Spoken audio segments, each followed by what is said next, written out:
welcome to this day 2 of the World Beyond War Africa Conference, Imagine Africa Beyond War. So now we're going to pass it off to our moderator. I think we'll have Michelle come up to introduce the first speaker of the day. Michelle is with the World Beyond War Kenya chapter, so please take it away, Michelle. Hi, everyone. Hope you're well. Thank you for joining in again today. Don't take it for granted. So first we have Wardugu. I don't know if he's here. Hello, Wardugu. Hello, everybody. Hello, Guy. Thank you. So Wardugu is member of the Senegalese chapter of World Beyond War. We talked to us about an overview of conflicts in Central Africa. So Wardugu comes from Chad and he's studying in Senegal. So I will share his slides right now. Okay, great. Thank you, Guy, for giving me the floor. Hello, everybody. I'm delighted to be with you for this activity and to talk to you about the conflicts in Africa and to see peace perspectives. So I will talk about the overview of conflicts in Central Africa. To start, we should find where is Central Africa. So usually we use institutional criteria to locate Central Africa, but considering geographic consideration in the world, so these countries, the Central Africa is comprises of 9 countries: Angola, Cameroon, Gabon, Equatorial Guinea, Central African Republic, Democratic Republic of Congo, Congo Sao Tome, and Chad. But we can extend. Each of these countries has a unique political history, but they also share similar conflict dynamics. So this means that there are several conflicts in Africa. So we need to see what are the types of conflicts that are seen in Central Africa, the typology of conflicts in Central Africa. So this could be categorized as maybe political crisis or economic crisis, but I will follow the criteria according to the fact that we can identify internal or external conflicts. If we talk about internal conflicts, we can talk about political crisis resulting from contestation of electoral procedures, conflicts with armed groups, notably rebels in certain countries and armed militaries, separatist movements in Cameroon, for example, intercommunity tensions in certain Central African countries, conflict between cattle breeders and farmers. There are also conflicts linked to the exploitation of natural resources, terrorism, and extremist violence. And then conflicts in neighboring countries with an impact on Central African countries. This is the case of Libya, Sudan, and West African countries. So we should look for the causes of this conflict to identify the real reason. So there are a diversity of causes that could be political, economic, social, cultural, or external factors. So we know that there are fragile and corrupt institutions. So often inherited from authoritarian regimes. So until now, we don't have solid institutions to master the society. So it has been inherited from authoritarian regimes and struggled social injustice, exacerbating tensions which lead to war. So, related to the governance of natural resources, political rivalries for control of these riches create divisions and injustice, also frustration, which leads to conflicts. Also, another reason is authoritarianism and constitutional changes to extend leaders' terms of office, as in Chad, which has been from 1919 until 2021 under Idris Deby, and linked to political constitution, he has extended his mandate to stay in the power for a very long time that generate frustration and rebellion at the north and the eastern Chad. And there are also social causes. So cultural diversity of our countries, it's not a problem as it is, but it has been exploited for political ends to create conflict and violence in the society. So when we see the Central African Republic, the conflict you have seen in 2010, these are extraordinary conflicts. So with inter-community violence between Anti-Balaka, Seleka, who identify as Christian or Muslims.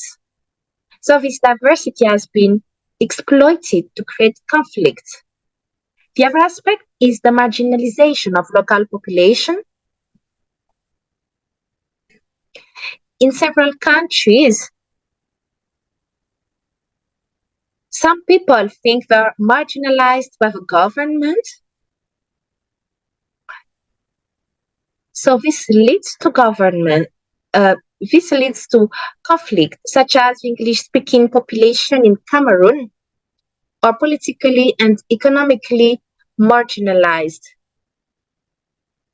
So economic causes, as you can see also in the Democratic Republic of Congo, they face a chaotic situation since long and until now, with unfortunately the help of foreign neighboring countries, and also companies, multinationals, who implement communism for their activities. So for cotton company, for instance, there are several people being killed. So horrible situation that women are living should be described. So due to economic resources, we can see that conflicts are there.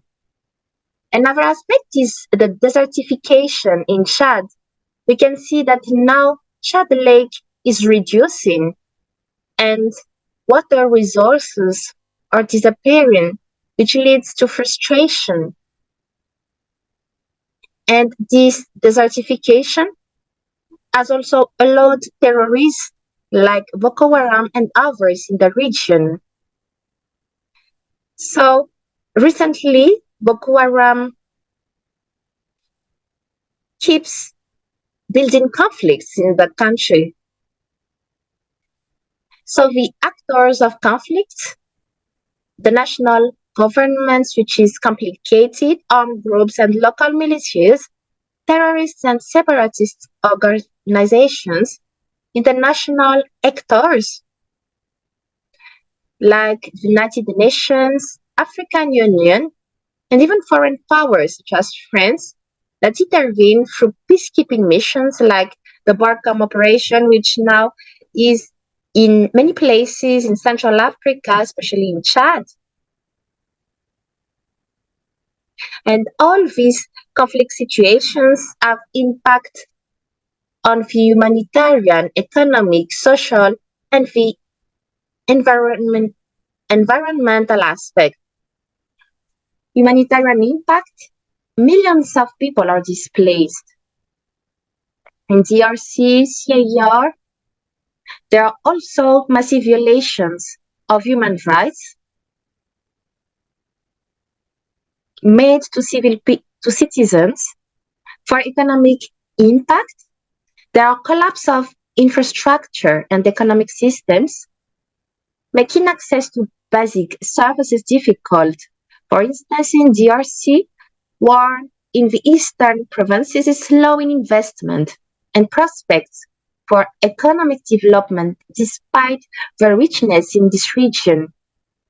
As social impacts, cultural diversity are used for political ends.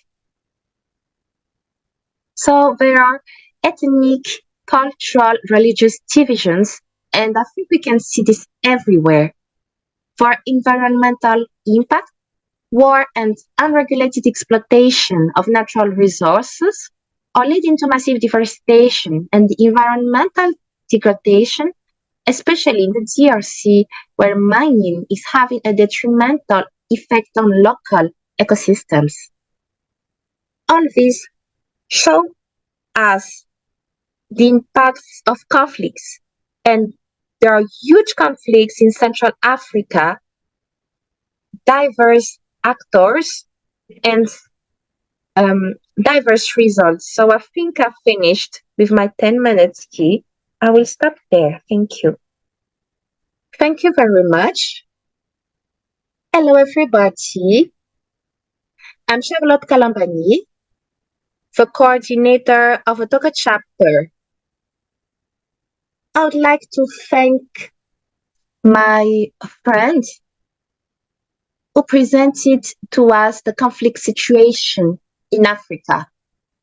Now I would like to invite Hippolyte Eric, a researcher in geopolitics, peace, and security, who will talk to us about the conflicts in North Africa. Thank you very much, Hippolyte.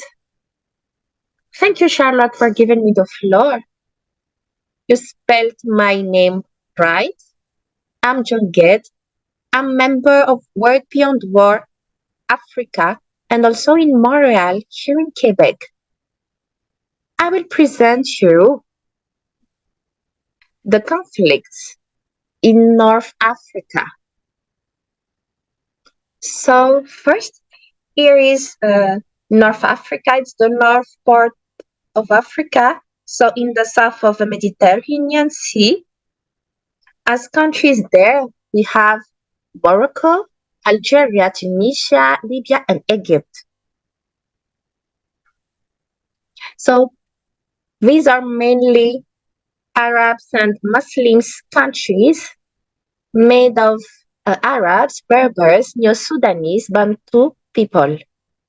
So it's a country that have land border and separated from Europe by the Mediterranean Sea and from Asia by the Red Sea.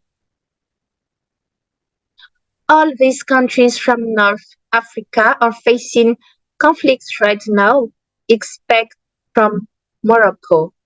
So the populations, Arabs, Berbers, Neo-Sudanese, and Bantu. All these countries are living conflicts now, except Morocco, that have in its south part, the Sahara, the Western Sahara, which is Spanish colony. So Morocco has been colonized by Spain and France. So in the south of Morocco, the West Sahara, it has been colonized by Spain. So Morocco was independent after French colonialism, except Sahara, West Sahara. And it was only in 1976 that Spain has freed the West Sahara, and its independence has been declared later on. But a conflict have raised from Morocco on the one side and those from West Sahara on the other side. But many countries have agreed through the Abraham Agreement that West Sahara belongs to Morocco, so that Arab countries could make peace with Israel. So Morocco has made peace with Israel, which has received as gift the recognition of West Sahara as its part. So here it's a conflict opposing separatist independentists to the local government. It has made 500 deaths since the independence of West Sahara and until now. So until now, there are many territories controlled by the Fransario. The next country is Algeria, which is a country from North Africa, which knows a peace, but a precarious peace, because it has in its territory a high presence of terrorist groups, so like the GSDS, which has been created in 1990, which is now named the Islamic State in the Big Sahara, in the Grand Sahara. Particularities with Algeria is that it shares borders with West Africa countries, so sub-Saharan countries. And the south of Algeria, here in red, here is a basis for terrorists coming from Mali, Burkina Faso, and Nigeria. So when they fight in Mali, Niger, and Burkina Faso, those terrorist groups are going to refuge in the Algerian desert in its southern part. But for 10 years now, there hasn't been any terrorism operations on the Algerian territory, although there's a high presence of terrorism groups in the south of Algeria, and especially in the South Sahara, in countries like Mali, Burkina Faso, and Chad. Another country of West Africa that faces conflicts is Libya. So, from the failure of Muammar Gaddafi regime in 2011, Libya is facing several conflicts. There's civil war on this territory, opposing armed militias to the government, because Libya is a government recognized by the international community, the government of Tripoli, and the government of Benghazi, which is recognized by another part of the international community. Those two governments are fighting. And apart from those recognized governments, there are several militias on the Libyan territories. So Libya, apart from Algeria, has also a high number of terrorist groups known as the Islamic State in the Sahara. Those terrorist groups are operating in Niger, Chad, or in Burkina Faso, and Mali. And Libya is also a basis for all those terrorist groups. They're also controlling a good part of the Libyan territory. So Libya is facing civil war and the presence of terrorist groups on its territory. Further, we have Egypt, a country that have border with Israel, Palestine, And since 2013, after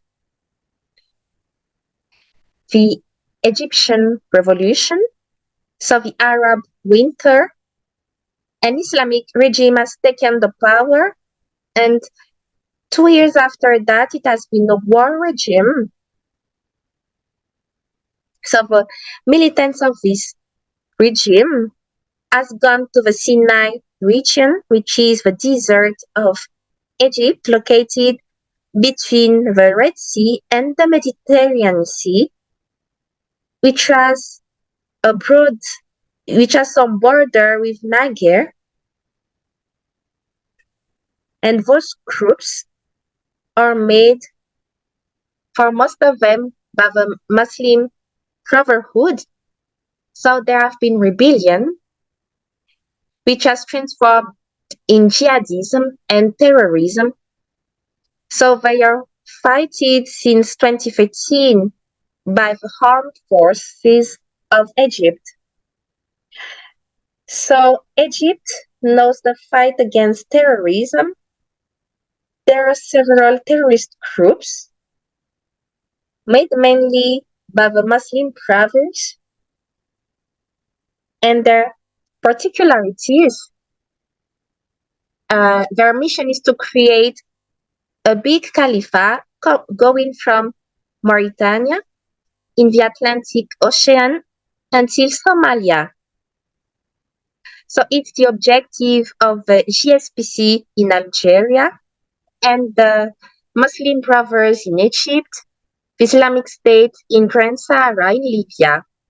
So they want to create a caliphate that will assemble all these territories from Mauritania in the Atlantic Ocean until the Red Sea in North Africa.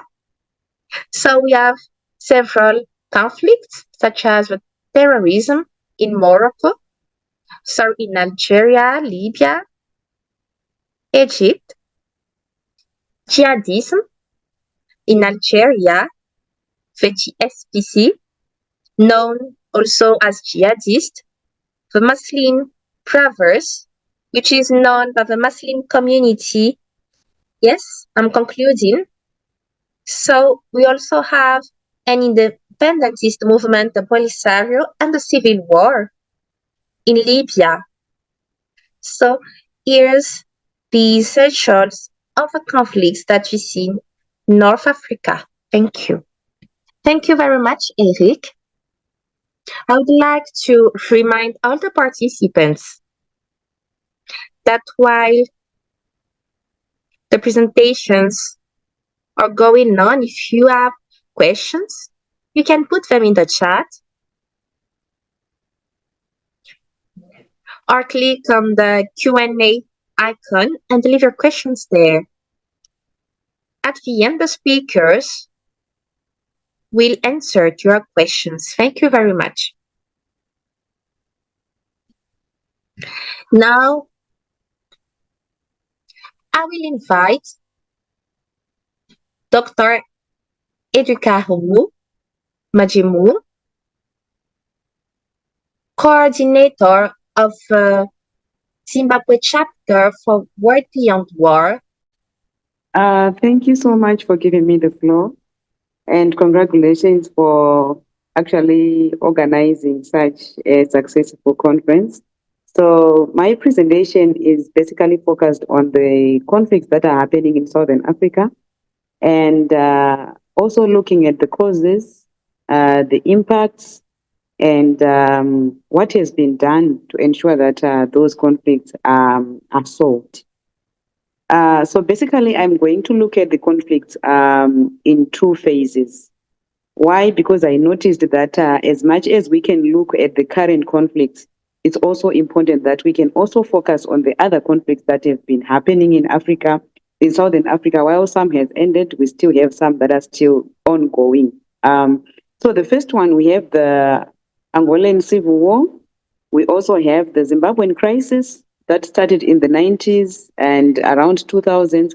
And if you're looking at the Zimbabwean crisis, you'll be looking at the issues to do around the land reform program, when we had white people that being chased away of the country and land being repossessed.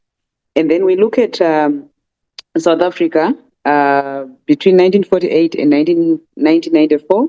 This was during apartheid. And then we also have the Mozambican civil war, which happened between 1977 to 1992. And then the conflict that has been happening in DRC from 1996 and until now, DRC is still having these conflicts. And then also the conflict that happened in Lesotho in 1998. So what I'm going to do with these conflicts, I'm going to just look at an overview of the causes of these conflicts because they are almost, the causes are almost similar. So you realize that the colonial legacy actually contributed a lot to the conflict that we are having in Southern Africa because some of the borders were ignored, and we also have linguistic issues, and we also have, cultural boundaries. And also during colonialism, you realize that some of the aspect of the things that happened there, particularly focusing on the form of governance, they were actually sowing seeds of division between the local people.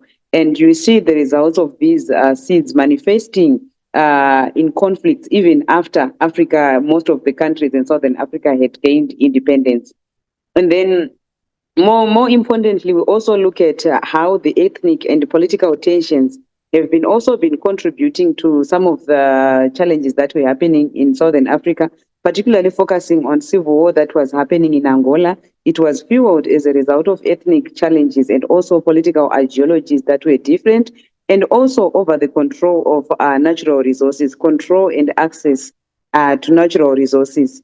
And then you also look at economic disparities. You realize that when people have an equal distribution of wealth and resources, often it contributes to social unrest, and as seen in Zimbabwe and in most of the countries that are in Southern Africa, particularly when you look at the land reform program, it was mostly fueled by the aspect that people felt like most land was still being owned by the former colonialists. Hence, they thought that there was need to redistribute the land. And then also access to resources is another factor that has been contributing a lot to the conflicts that have been happening in Southern Africa. Resources such as diamond, resources such as minerals, they've been fueling a lot of conflicts, particularly in Angola, in DRC, and also in Mozambique. These conflicts were being fueled by access to resources. Now, looking at the conflicts that have been happening between 2014 and 2024, at this stage, I was now focusing on the conflicts that are happening right now in the modern Southern African for the last decade, that maybe for the decade that we are in right now.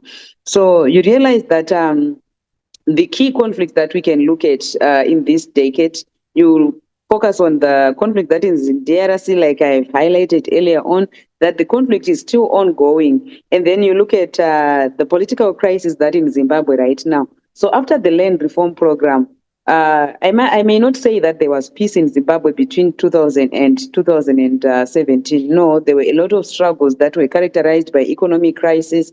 And then in 2017, we saw the overthrow of the former president that was there because people felt like he's misgoverning and a lot of things are happening. And then you look at Mozambique right now, from 2017 up to now, currently a lot of protests are happening in Mozambique as a result of the flawed electrical the flawed election processes of the elections that were being held in the country. So these were some of the issues that we are facing in Mozambique. And then in South Africa in 2021, there were a number of protests that were happening there. In Lesotho, there were also political instability from 2014 until to 2020.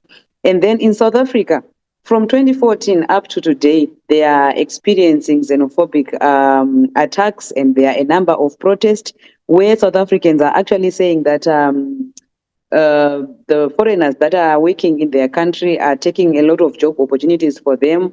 and they are also contributing to the economic crisis that are in the country. And you realize that most of the foreigners that are in South Africa are also running away from the crises that are happening in their countries. So you realize that most of the conflicts that are happening internally also have a spillover effect throughout the region, because it's also contributing to overpopulation and fight for jobs and economic crises that are happening outside their countries. So these are the challenges that are being faced by the countries that are in Southern Africa. And when you look at the main actors, you realize that we have, in most of the cases, we've got the government, and we also have the general population. In some cases, the general population will be accusing the government for the economic collapse that are in the country. They will be accusing the government for the hyperinflation, for corruption, and lack of political freedom, and lack of the freedom to really express themselves, given the economic mismanagement that is happening in their countries. So usually that is the trend of what has been happening in the countries that are in Southern Africa. But then also, one thing that I thought is also important to mention is that as these conflicts are happening, it is important for us to also realize that the church is also playing a critical role. We'll look at the role that has been played by the church when we start to look at the solutions that have been done to ensure that we restore peace in the region. But basically, when you focus at the period between 2014 to 2024, you discover that in Southern Africa, there's been a mix of ongoing conflicts, political crisis, and unrest.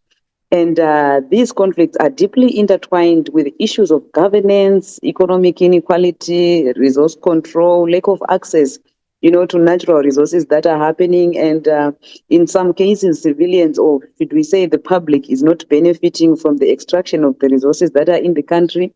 And ethnic tensions are also part of the conflicts that are happening. And while there have been efforts towards peace building and conflict resolution, many of the challenges are still going on. And when I started the presentation, I looked at the conflicts that were happening, 20 years back. And in some countries, you realize that some of the conflicts are still ongoing, which means these will also have socio-economic consequences that are of a long term, because the conflicts have been ongoing for quite a long time. They've been protracted for a long time. And if we look at the impacts of the conflicts that are happening within our region, the first one I have actually indicated in it when I was discussing these conflicts, to say that these conflicts, they have a spillover effect. Right now, we're having a conflict in Mozambique. You realize that most people will be fleeing from Mozambique to Zimbabwe along the borders. And because of economic crisis that is in Zimbabwe, you realize, and the instability that is in Zimbabwe, you realize that most of the people in Zimbabwe are actually, spreading around the region. Some are going to Botswana, some are going to Namibia, some are going to South Africa. And as these people are running away from the different issues that are happening in their country, it's actually now contributing to conflicts in the countries that they are, trying to seek refuge. And also the human cost, some of these conflicts has actually contributed and resulted in a number of deaths in some of these countries because of the violence conflicts that are happening. Mozambique is a very good example, a recent one for that matter, and which is still right now ongoing. And the situation is in DRC. It's also a very good example of, human cost and how these conflicts are actually, becoming very violent. And then the economic devastation. As these conflicts are happening, they are actually destroying economies, infrastructure is being destroyed, and it's hindering development. We can give an example of Angola, Mozambique, and DRC, where the conflicts have been happening for a long time. And we also notice that it's actually contribute also to social disruptions, because the challenges that I've been mentioning earlier on the creation of refugee crises, generational traumas. We've got some people who have had their relatives being raped during the war. And we also have children that were birthed as a result of these, war rape cases. So it's actually contribute to fragmented societies and prolonged, traumas. And then political instability is a major component of when we look at the impacts of the issue, the conflicts that are happening within our region. And this political instability also affects other countries, because in some cases you hear government accusing each other of the problems that they are facing in their countries. A good example that I can give is the issue that is happening in Mozambique. Apparently, the Zimbabwean government is being accused of sending in Zimbabweans to go and vote in Mozambique. So, which means these effects are also now like it seems like it's now involving two countries, and the public. When you look at the citizens from Mozambique and the citizens of Zimbabwe, when you look on the social media, there are exchanges that are happening which are not really nice. So, the political instability is while it is an impact that can happen internally, it can also have a spillover, to the neighboring countries, given, the root causes of the conflicts. And I think it's also important for me to mention that another impact is the regional instability, as alluded by most of the examples that I've been given, to show that most of these conflicts are actually having that spillover effect to other countries. So looking at the solutions, regional organizations, yes, they've been playing a role in peacemaking efforts. SADC, through its various organs, have been trying to solve some of the problems that have been happening, in the region. But I must say, as much as they've tried to ensure that there is peace in the region, most of their actions are not resulting in practical, solutions to most of the problems. The example that I can give is the challenge that we had in Zimbabwe, and SADC actually sent in some people to carry out an investigation so that they will look into how the elections were solved. But up to now, there was no solution that actually came from SADC.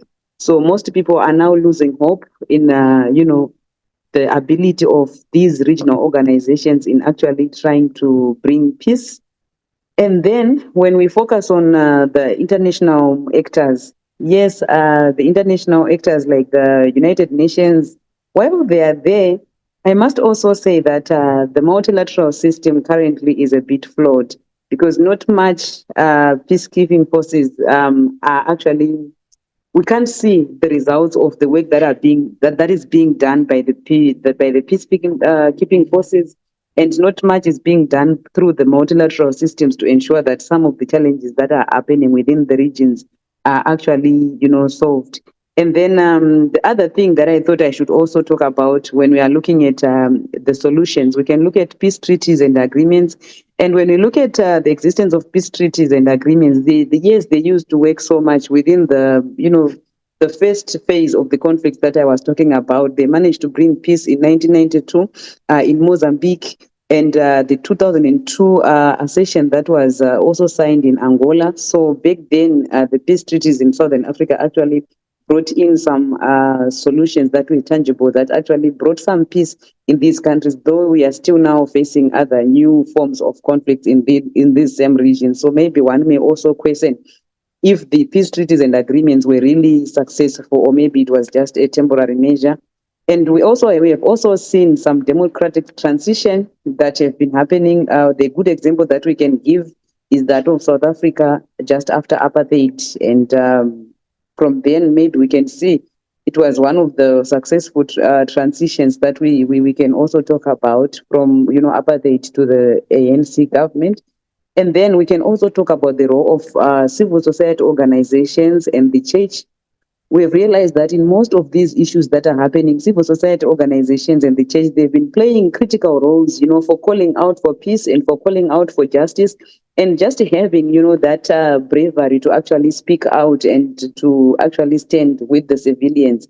I think it shows the goodwill by civil society organizations and the church. And also, I think, given this conference that we're having, we should make use of religious leaders, and we should also make use of the traditional leaders that we have in our communities whenever we are trying to ensure that we give solutions to the conflicts that we are having. Because as far as I am concerned, these are the bodies that are actually trying to bring up permanent solutions to the challenges that we are having currently. So this has been my presentation, and if there are any questions, I'm free to answer. I'll also be following up in the chat. Thank you. Thank you very much, Edwick. but you have spoken more than the time assigned to you. But thank you anyway.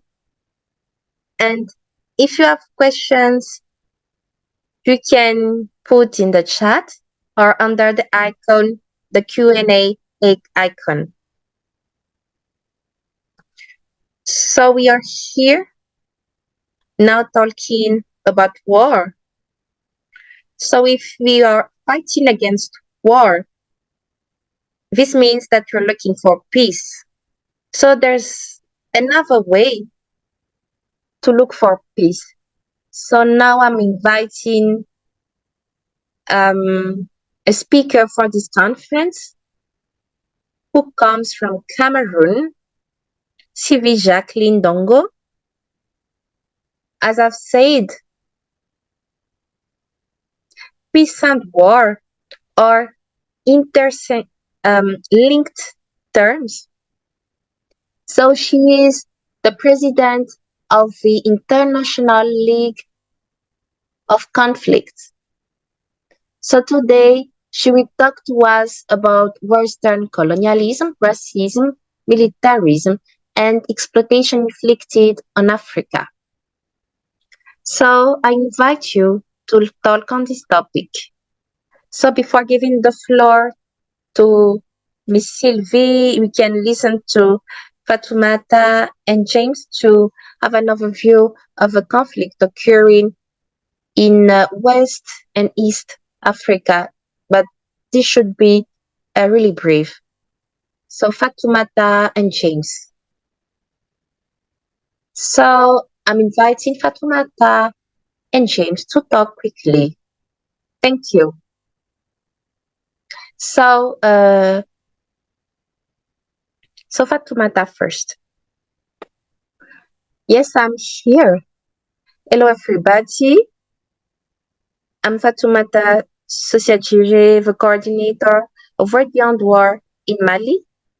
So here is to show you an overview of the conflicts occurring in West Africa, as you can see in the map. All these countries are facing whether conflicts or political crisis.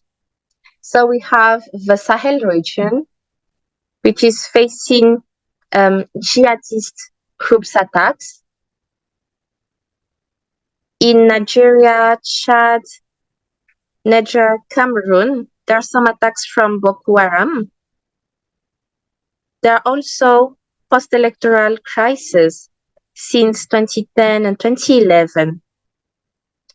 In Guinea, we also have political troubles linked to elections and constitutional changes. In the Senegal, there's also conflict in the south, especially with Casamance. In Togo, there are repeating terrorist attacks. Ghana is also facing insecurity. Causes of these impacts are diverse, which are linked to natural resources like petrol, gas, gold, diamonds, also poverty, economic inequalities, also bad governance, corruption, lack of democratic governance, with environmental problem. There are also ethnical divisions and also climate change. These conflicts are linked to foreign power like the United States, the European Union, like in West Africa. There has been foreign armies like Barkhane. There are also interventions that have supported governments and rebel groups. You can click on the next presentation. There's an example that I will explain to you. So how the influence of colonization has led to conflict especially due to the participation of France. Mali, before its independence, had tight relationships with France. In the north part of the country, there have been the creation of a Tuareg state with France and rebel groups, and it remains an unsolved problem, leading to conflict, which is now increasing. These conflicts had several consequences, like the militarization of states, with important invests on the armies, influence of Russia in the region, the use of drones for war, the militarization of the police, the creation of war schools, and the mandatory training on military for citizens. There are several terrorist attacks leading to deaths every day, massive displacements, which are very frequent, and diplomatic relationships have been destroyed. This led some states of this region, like Mali, Niger, Burkina, to make an alliance to cooperate to solve crisis as a main partner, the Russia. So member states should have good governance and also support the participation of citizens. West Africa Beyond War. We should extend chapters from World Beyond War in the region. We already have chapters in Senegal, Mali, Nigeria, Cote d'Ivoire, Togo, and Gambia. There are some new chapters on training now, like Burkina Faso, Sierra Leone, Ghana, and Benin, which have actions for peace. So thank you for your attention. Thank you, Fatoumata, for being brief. I would like to invite James Samson Waka, who is the coordinator of the Kenyan chapter of World Beyond War, who will have his presentation in English. So, dear French-speaking people, please have your headphones in French. James, thank you very much for the opportunity to have this presentation. This one is going to take, I'm going to be brief because I marvel at the interconnectedness of the conflict situation in Africa. And I will, over the next couple of minutes, just share with you what is happening in the greater East African region. The region has borne the physical, emotional, and economic brunt of violent socio-political upheavals over the years. Today, countries which include Ethiopia, Sudan, South Sudan, the Democratic Republic of Congo, Somalia, continue to witness conflicts which have displaced thousands of people, destroyed human lives and livelihoods, and invariably impacted people's socioeconomic well-being. Systemic, structural, political, economic, and social cultural triggers to sporadic or intractable overt violence within the region seem to have found home here. And that could be why the entire Eastern Africa, the Horn of Africa, and the Great Lakes region are more often than not affected by overt conflicts. I think it is in the realization of the conflicts that kept coming up within the region that Africa in 2019 adopted as their rallying call, silencing the guns as their motto. This was critical in providing the strategic, regional, and cross-border coordination and instruments that were needed to, among other things, stop the wars and or the proliferation of small arms and light weapons, which were largely attributed to the interruptibility of violent conflict and crimes, cross-border crimes, of course, within the region. In 2021, the United Nations Security Council adopted a resolution 2016 that provided an elaborate framework for arms control, specifically targeting the illicit transfer, destabilizing accumulation and diversion of arms and related war materials through arms embargoes, which remarkably were a critical component in preventing illicit flows of arms across Africa. This resolution continues to face debilitating challenges occasioned by, among other things, global socio-political order, granted power of influence being exerted maybe by China, Russia, the US, and other global war powerhouses, and across the region.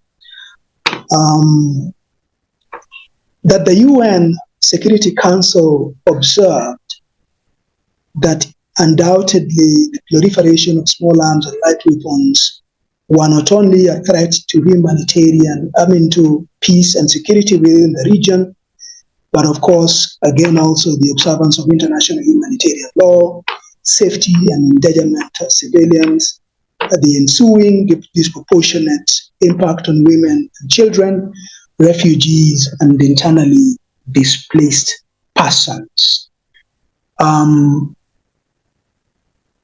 Today, most of the countries within the Eastern African region belong to either the East African Community, which is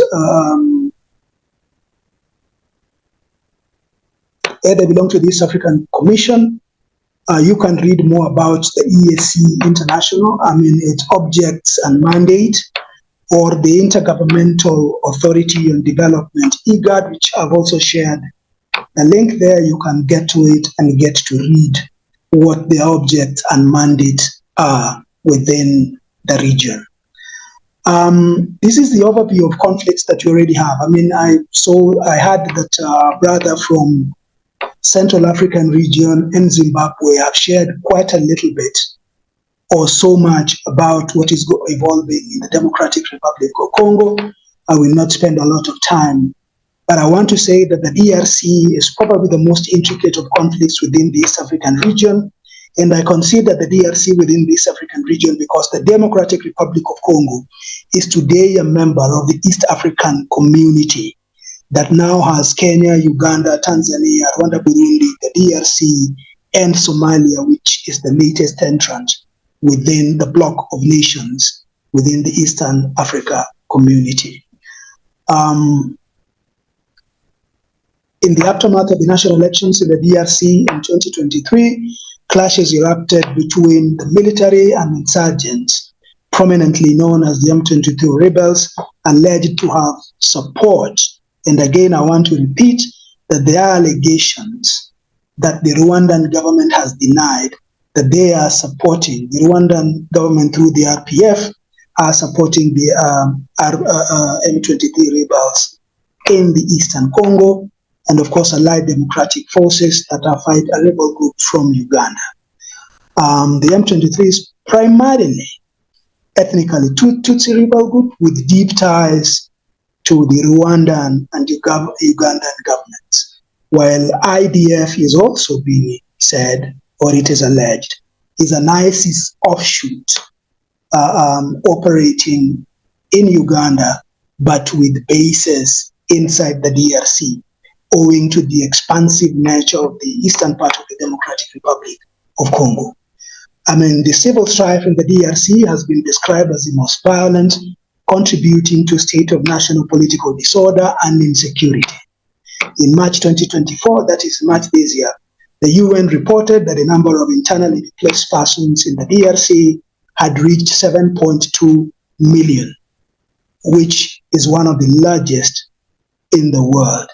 The humanitarian disaster resulting from this cyclic violent conflict in the DRC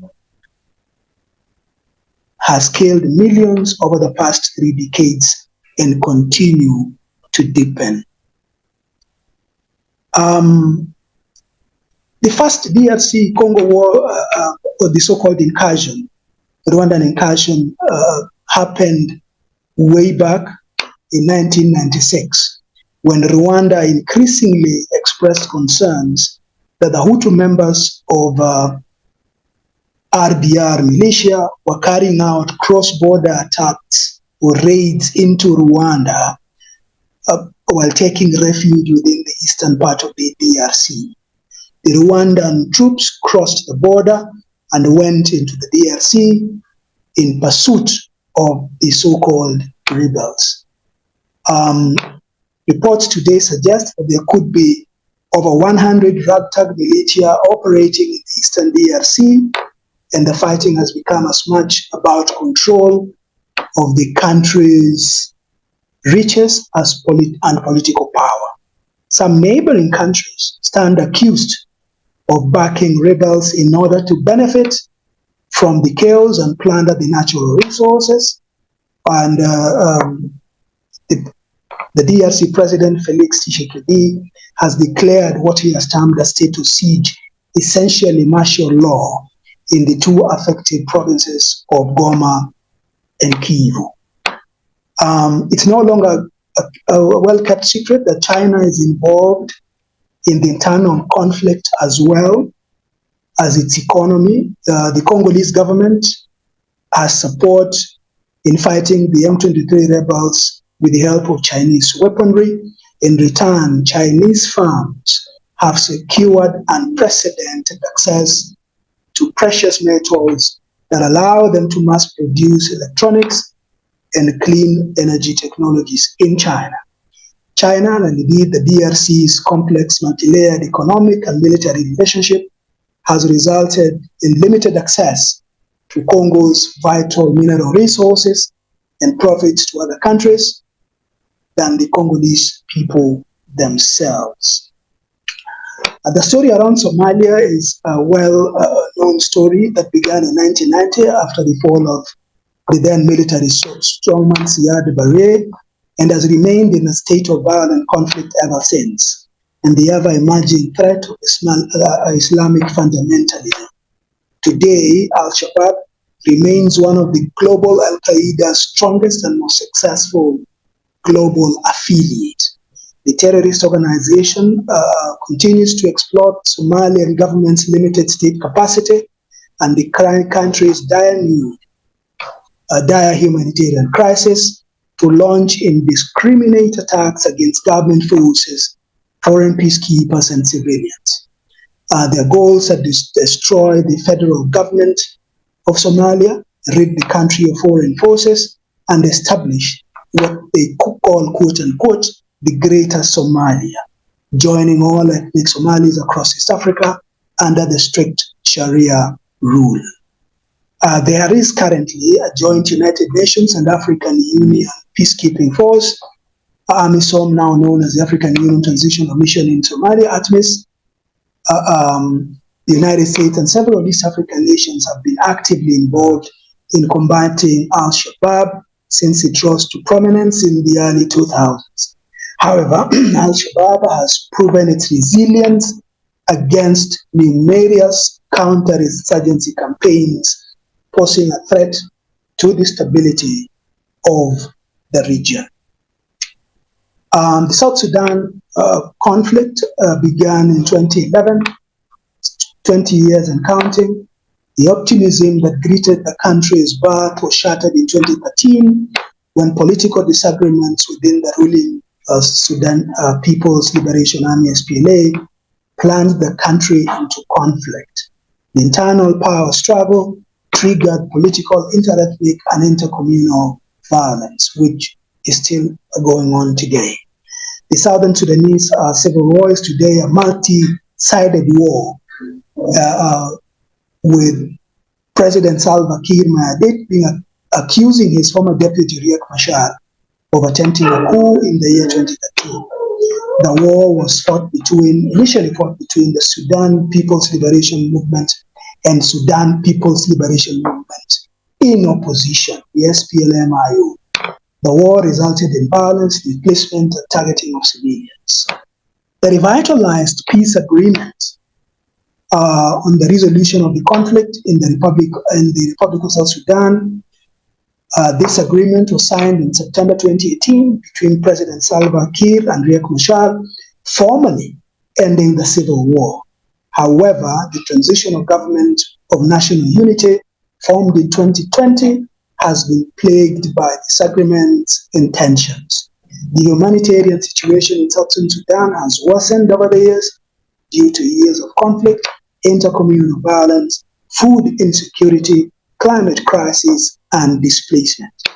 An estimated 9.4 million people in South Sudan today require humanitarian assistance. It is worth noting that the entire region, there have been efforts by several players and organizations and agencies to bring peace either within the Democratic Republic of Congo. There currently exists East African Community sanctioned peace force in the Eastern DRC. The common population has not granted them, though mandated by the EAC, they have not been welcomed by the local people, and therefore that presents a challenge. The AU-backed peace mission is currently in Somalia. Their mandate has just been renewed last year, and that is also still going on. There are efforts currently in Kenya of bringing all the fighting factions in Southern Sudan through the Tumaini Initiative, of which there was a conference in Kenya last week, and there's a subsequent one planned for early next month in Southern Sudan. So these are efforts intended to bring peace within the region. Thank you very much. Nous avons beaucoup d'informations. Merci beaucoup. We have several information, so thank you very much. So, the president of the International League of Women for Peace and Freedom, Jacqueline Sylvie Dongmo, s'entretenir sur le thème le colonialisme occidental, le racisme, le militarisme et l'exploitation infligée à l'Afrique. And hello, thank you for this invitation. To congratulate World Beyond War for this very important and timely conference. I have a presentation to make regarding addressing Western colonialism, racism, militarism, and how and exploitation, that inflicted Africa. I want to start by saying that the word inflicted is a very powerful word here, because we just heard from some colleagues here, from to the names from Wadaku, Eric, Edric, Fatumata, Samson, who presented us a gloomy picture of the African continent security-wise. And this is some of the reason why we have this gloomy picture today: the Western colonialism, the militarism, the exploitation. Okay, this is just the rundown very fast of presentation. Go to the next. Yeah, I want to start to say that if you go to try to look at the context, I want to indicate that for the purpose of economic exploitation and extraction of natural resources, Africa has been for long subjected to a long history of colonization by some Western countries in the name of development and civilization. So that was the purpose, in the name of, but really the purpose was somewhere else. So that is the reason why the colonial legacy today is very complex and multifaceted, and it influences the contemporary issues that we have today in many parts of the world. And I heard over the previous presentation a lot about the colonial legacy. Yes, it's important to talk about it because it refers to the lasting impact and influences of colonialism on especially on former colonies, including social, political, economic, and so on. So the colonial legacy is important, is what was Wise mentioning here. Next slide here, please. Yeah, it's important to talk about the colonial legacy because even though many countries in Africa were able to fight very hard for independence, the colonial legacy is still an issue today, and you can see the impact. But what are some of the colonial legacy that we can have? We have political structures. Talking about the political structure, we see many countries, for example, that retain colonial and administrative structures and which can lead to ongoing conflicts. We have the issue of borders. As you mentioned, it is still somewhere drawn arbitrarily in an arbitrary way and in such a way that today it still have like bringing some division among the people. Talking about the economic importance, we hear about as I indicated at the beginning, the colonial reason was mainly to exploit the resources, to extract all these resources, and making the countries really dependent on the colonial masters, cultural influences, and local language and local practices. I want to take the case of Cameroon, for example, where we inherited from where colonized by French and Britain, and today we are paying the price in a way because some part of the main reason of our country is really deeply rooted in this colonial division of or heritage or colonial division of the country by two different countries, French and English. We have also social consequences and some psychological and many more. Yeah. So we can see that colonization had some very bad effects on the continent, as I just mentioned. And I want here to draw a kind of line between colonialism and racism. As I indicated earlier, colonial heritage has created many societal dynamics. And one of the most prevailing that I can talk about is racism and stereotype that affect individual and community worldwide. The racism is the belief that different races possess um, distinct characteristics, abilities, or qualities leading to discrimination and prejudice based on race.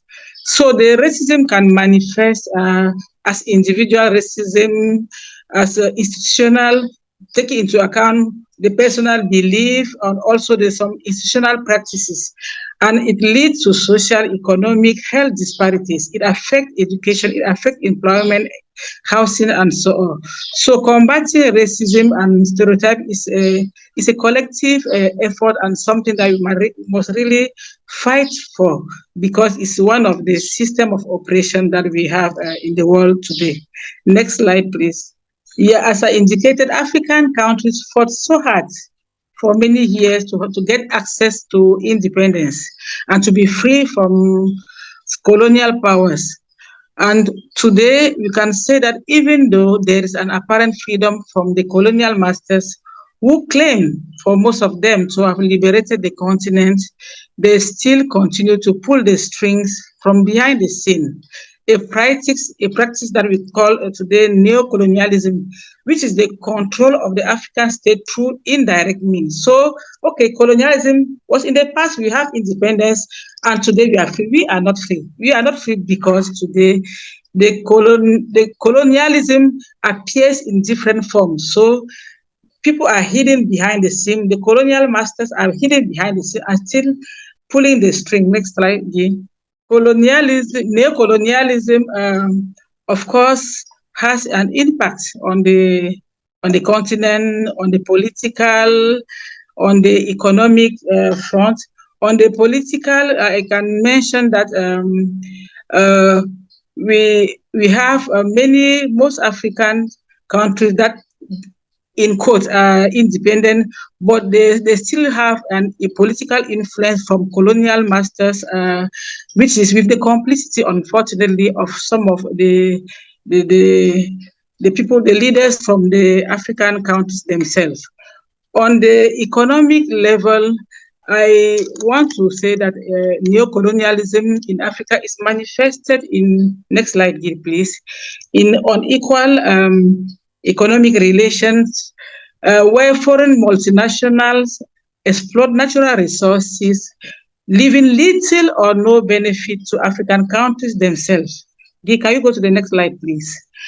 And I don't want to spend much time here because all the speakers before me have mentioned the case of DRC, which is a very outstanding case study of a country where mining has become something, or let me say it, put it in different ways, where the resources of the country have become like a curse. The resources are there for the people, but in this case study, DRC's resources is like a curse because they are paying the highest price today because of the resources they possess, and they can not only benefit from it, but they are being targeted on a daily basis because of this. So, and I want to indicate that the situation of DRC is not so much different from many other countries, including Cameroon, because we also suffer from land grabbing from all those international companies as a result of the neocolonialism. Next, and I want to just say that moreover, most of the conflict have been exacerbated by the struggle over some of these resources. Yeah, it's important to indicate also the link.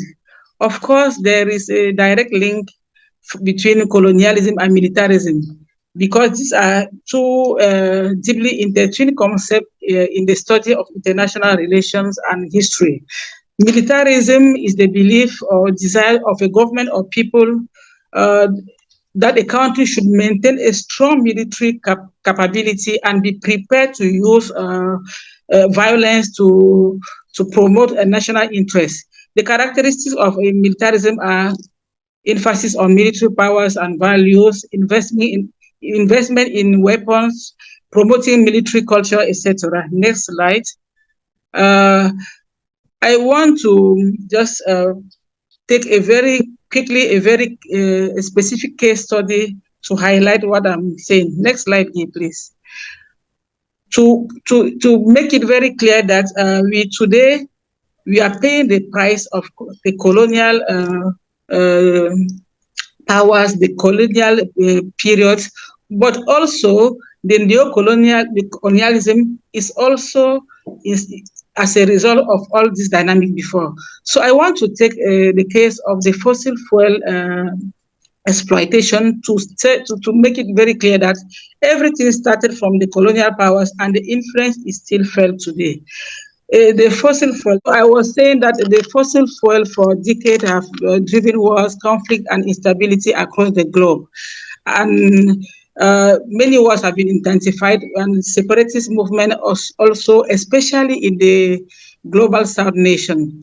Latent but prominent linkages of fossil fuel exploitation, extraction, transportation are used with high risk of conflict. Next slide. So the fossil fuels are closely linked to conflict with nations seeking control over all resources. And prospect of market domination play a role in interstate wars and conflicts. Fossil fuel-rich states compete over the supply and distribution of energy resources, in particular natural gas, to international markets. Fossil fuel revenues play a role in sustaining interstate war and conflict.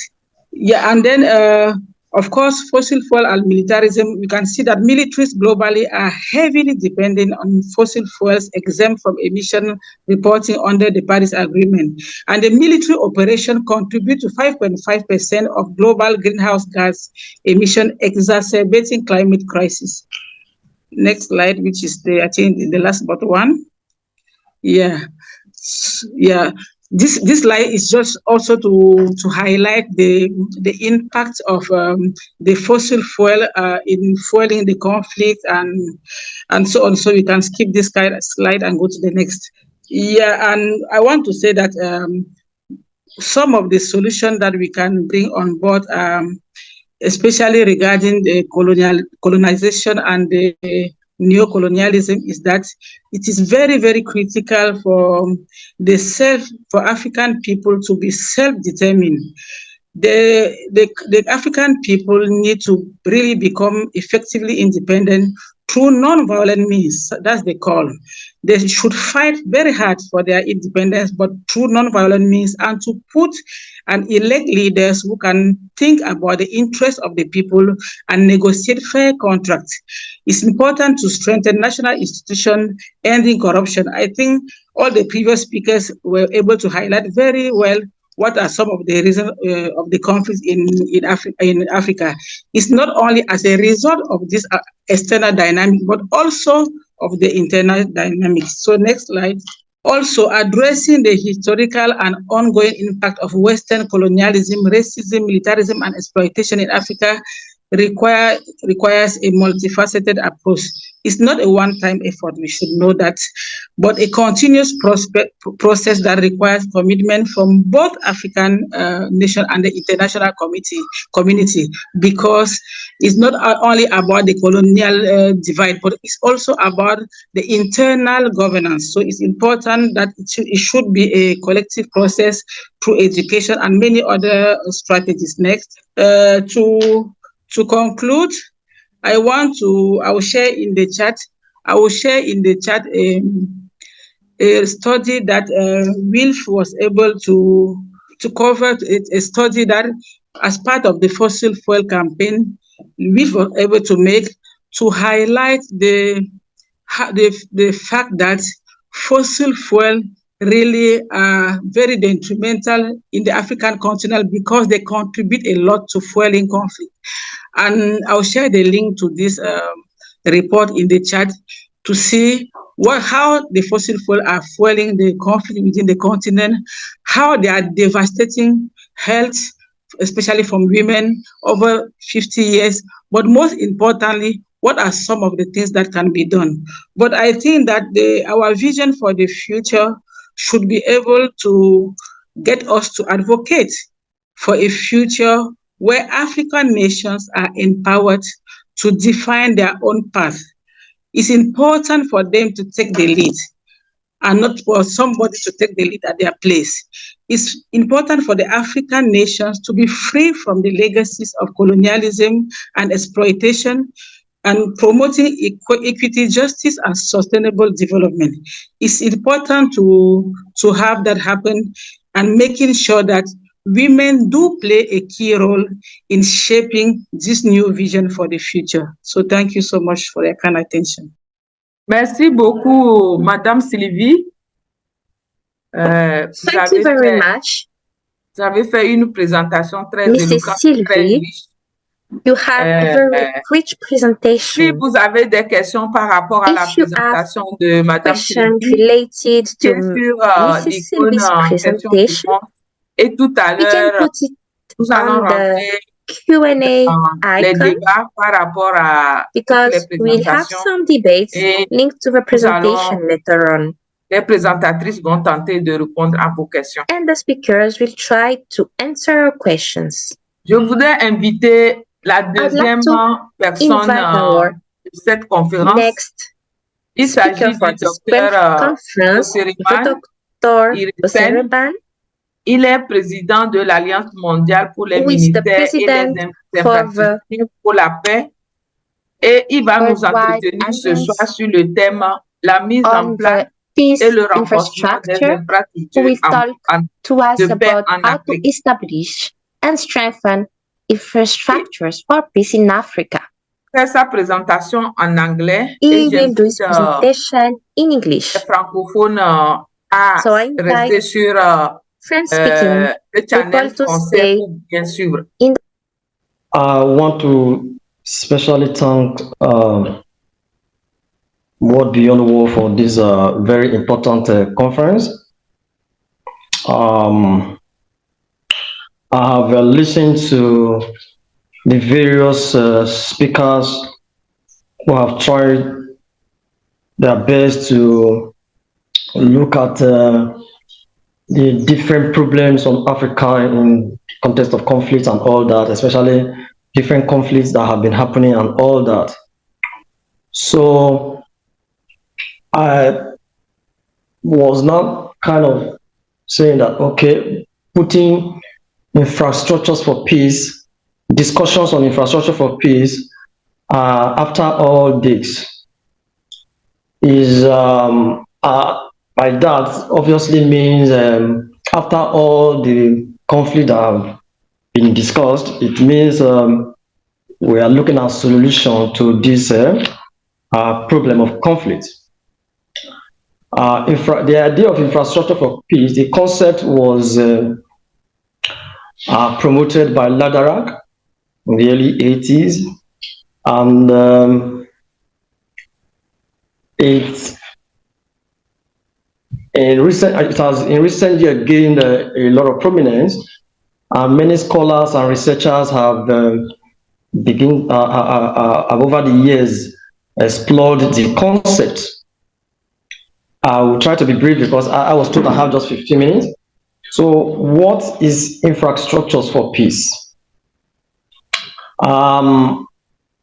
So we have infrastructure for peace, peace infrastructure, the same thing, architecture for peace, you know. Infrastructure for peace in 2010, government, political parties, civil society, and UN country representative from 14 African countries in Kenya agreed upon a working definition of infrastructures for peace. The agreed upon definition was infrastructure was defined as a dynamic network of interdependent structures, mechanisms, resources, values, and skills which through dialogue and consultation contribute to conflict prevention and peace building in the society. The concept of infrastructure of peace is essentially built on the belief that changing the attitude of conflict parties is not enough, and that structural support is needed to achieve conflict transformation. So it kind of creates a picture of going beyond a one-off approach. It brings to mind a picture of a standing structure that is expected to consistently used to address issue of conflict. It is a multi-sectoral project that can prevent conflict, build peace, and transform conflicts. There have been many different definitions and meaning espoused by different scholars in terms of what infrastructure for peace is. Quickly, in terms of the type of infrastructure for peace, I actually always love to categorize it into the formal and the informal infrastructures for peace. Of course, the formal type is the top-down approach. You know, within this you have examples like Ministry of Peace and all that.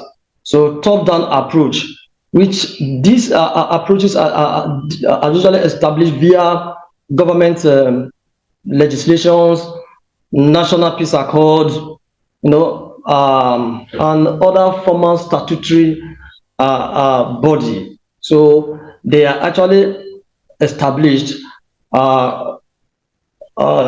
through those approaches. Then the informal one is the bottom up approach to establishing infrastructure for peace. Because from my topic, establishing and strengthening, so you see there is the top, bottom, and the bottom up category of infrastructure for peace. Many formal types of infrastructure for peace are usually top bottom in the sense that you have government using legislations and other peace accord and all that to set them up. But for the informal one, informal type are readily organized by civil society organization, individuals, through research, and this type usually occur within local communities and all that. And because of this understanding that peace building, can be strengthened in the grassroots level, it is usually believed that this informal approach, actually does more work in terms of building peace. So infrastructure for peace acts through dialogue. It acts through dialogue, promotion of a mutual understanding, trust building, and the inclusive, constructive problem solving and joint action to prevent conflict. Okay, so just try to categorize two forms of infrastructure for peace, formal and informal. So quickly, under formal, I want to mention examples in Africa, such as Ministry of Peace in Ethiopia.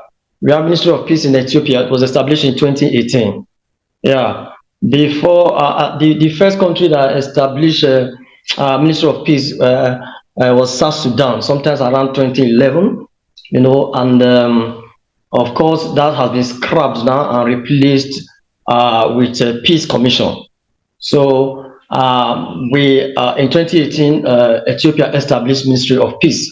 So it is believed that peace is important, and it must be given a space within the cabinet level of government. And with this, Ministry of Peace should normally work to coordinate, other civil society organizations, different other structures, within the country. It will serve as an umbrella body to coordinate, and ensure that the peace building processes, are well taken care of and all that. Because it is also believed that as a minister, within the level where it is, appropriate budget will be made available to it, which will make resources available for it to be able to address a conflict. So another example of formal infrastructure for peace is what we have in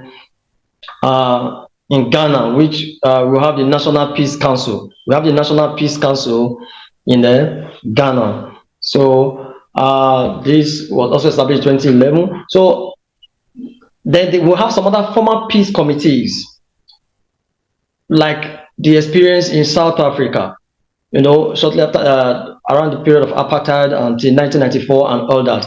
So we have the National Peace Accord leading to the creation of formal peace committees. So these are some examples of formal peace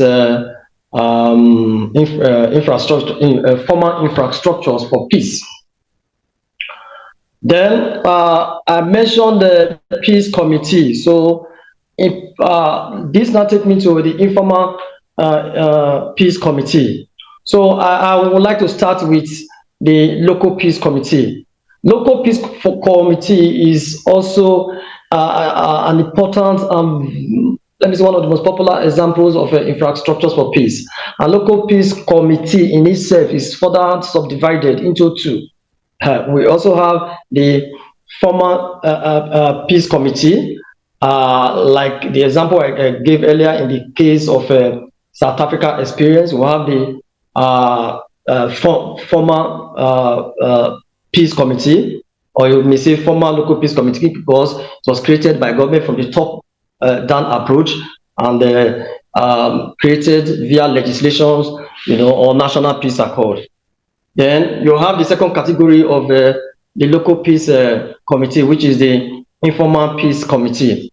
So informal peace committee are usually not, you don't need legislation to have this created. And like I mentioned earlier, individuals, community can set this up. And through research and all that, this can also be set up. You know, a clean example was, seen in Kenya, like the case of the Waji Local Peace Committee. It started the process that actually resulted in the national agreement to establish peace committee in all the districts of Kenya. And the Wajet district women actually initiated this whole process. And the Wajet Peace and Development Committee, you know, that resulted from such action was actually a product of the integration of governments, NGOs, citizens. They all came together. So through a collaborative approach to set up a local peace committee in Kenya. And the Kenya experience has been adjudged as one of the most successful local peace committees set up, because they were actually very valuable in addressing violence, election-related violence in Kenya. So this is a proven example where one can say local peace committee has actually been successful in addressing violence. So there are still some other examples of a peace committee, that had also been created in different parts of Africa.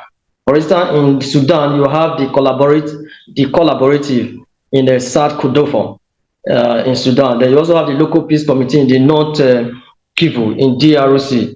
So you have the Hakina Amani Network and the local peace initiatives in Ituru in the DRC. Then you also have the village peace committee. So you have a number of these examples, like I've mentioned earlier, from the National Peace Council in Ghana to the consistent approaches to transforming traditional spaces, to support women's rights in Cameroon, then to the advocacy for adoption of the peace building strategy and economic empowerment projects in Uganda, and also effort to promote justice and enhance civil space in Libya. So, including that of a peace committees that we have in Nigeria, like in Plateau State. In Nigeria, we have a peace committee were also created in places like Plateau State, in Kaduna, in Nigeria, in Anambra, in Ebonyi State. So you have a number of all these, different peace committee that were set up in these different locations to address the problem of conflict. You have the Kimba Peace Committee in Burundi. You also have the District Peace Committee in the Karamoja region in Uganda. So all these are some different examples of peace committees that have been created in different parts of Africa, and there are still more counting that have been created. Of course, why infrastructure for peace? Infrastructure for peace is believed to kind of facilitate communication, collaboration, and coordination between diverse and stakeholders to increase collective action. In setting infrastructure for peace, or especially local peace committee, trust is very important, because we want to look at the components. How is it constituted? You normally will have representatives from different sectors of the community, from the religion sector, from the youth group, from the women group, from the adult group, from the professional group. So you have representatives from all the sectors, and organized into a local peace committee as a key example of infrastructure for peace. From here, people that are trustworthy in the community are usually organized into this group. So when conflict cases are brought to them, and they are able to use different mechanisms to address such conflict, and the conflict parties normally would trust what they would do. So local peace committee and especially at all these grassroots, like peace have been very useful in reaching to the root of conflict and addressing the needs of parties. So they have been found to be very valuable. There are some places where they have not really worked well, but overall, infrastructure for peace have been proven to also be very useful in addressing conflict. But I always say that as long as we have the informal structure, which I mean, close to, which very useful in building peace. You know, if there is a collaboration, a point of integration between the top down and the bottom up, you know, that is the formal approach, and the informal working together, working in an integrative structure, then much of the results is expected to be achieved in terms of building peace and preventing violence in the society. But then we need an overarching structure like the Ministry of Peace or the National Peace Council or Forestan to help coordinate this. They are important. And my topic also required me to talk about how these infrastructures for peace can be strengthening. So I have talked about how they can be established. I've talked about the different types and how they can be established. You know, some are just established without laws. You know, people just come together within local community, trusted people come together and they just have it. They can be established through research and all that. I established one in Ojo area in Ibadan via a research I conducted. So using the participatory action research approach, you know, working with members of the community to have that established. So that can be done. Then we also have laws and accord used to have them established. But in terms of strengthening infrastructure for peace, one of the points I raised here is the use of legislation. Legislation should be crafted, laws should be crafted in a way that will prevent politicians from, being able to use, for instance, Ministry of Peace or National Peace Council as a reward for politicians. If that happens, then it will make such a peace structure not to work well. If so, in designing, in coming up with legislation, infrastructures for peace, like Ministry of Peace, for instance, should be made to be independent. Even better, because it's assumed that if law is created, such law can make it independent and will not be appointed and will not be used as a tool to reward politicians. So when experts are appointed into this position, good leadership, former infrastructure for peace like Ministry of Peace can work very well, because those are the ones that require legislation. So leadership is very, very, very important. So the appointment of a technocrat, someone who is grounded, who have passion for peace, you know, and who is not a politician, let me put it that way, can, when appointed, will yield better results than any other person. So personnel appointed into into peace commission must be people of high passion for peace, and must also be trusted. So that is for the formal approach. In the informal approach, that's also very important. So volunteers, people can be selected into peace infrastructure for peace at grassroots level. Volunteers can also join, but these people must be individuals that are trusted and have high passion for peace. So that's also very important. Then another way to strengthen it is local ownership. When people don't see the peace structure as their own, it will be difficult for it to gain legitimacy.